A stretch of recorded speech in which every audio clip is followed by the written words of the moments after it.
जगन्नाथ जिते मोर ओडावासी समस्त को भूमिष्ठ प्रणाम। एक्चुअली कोलकाता जो केस था से गोटे नुआ कथा नुहे, बहुत पुराना कथा। खाली कोलकाता नहीं, आम ओडिशा कौन होनी, ओडिशा बाहर कौन होनी ना, इंडिया रे होनी, कौ जगार होनी।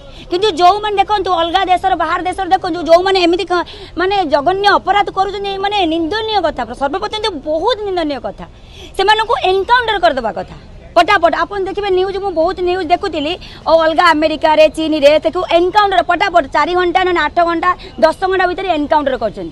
किंतु आमर ये कौन कर माने आगे माने जानी साइला परे कि दोषी किए निर्दोष जानी साइला परे न्याय हम से सुप्रीम कोर्ट को जीव, बहुत किसी हम तापर जाए माने माने ताको फांसी दिया वाला को तापर कार्यानुष्ठान बहुत लेट हो जाए।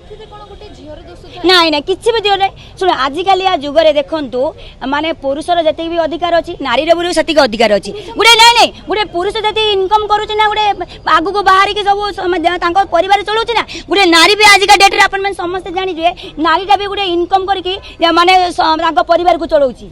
माने नारी माने जो माने नारी माने एते अधिका कर दउछन, एते एजुकेटेड एते एडवांस एजुकेटेड आ एमिति टैलेंटेड पुरुष माने भी हार मान जाउछन से जगह। नहीं नहीं छोट तमर सुन छोट दे जति पिंचो तमर जति एते डैश डैश अछि सेमे तो संस्था तो अछि ना, से माने बाकू जाउ नांती से माने ना ना आपण जानछन सेही कलकत्ता जो केस कलकत्ता कोन से तू जिंस नाही हैं तमर जति एते ही होछि तमे से जाउ ना। तो अलगा कोन जोर जबरदस्ती गुटे नारी मानक सहित नारी माने कोन खेलो ना, नारी माने कोन कंडे, नारी माने कोन यूज करियो तमे थू चुइंगम गले खुपाड़ी दे छिपक कर देबो। कोन भाबु छी नारी माने को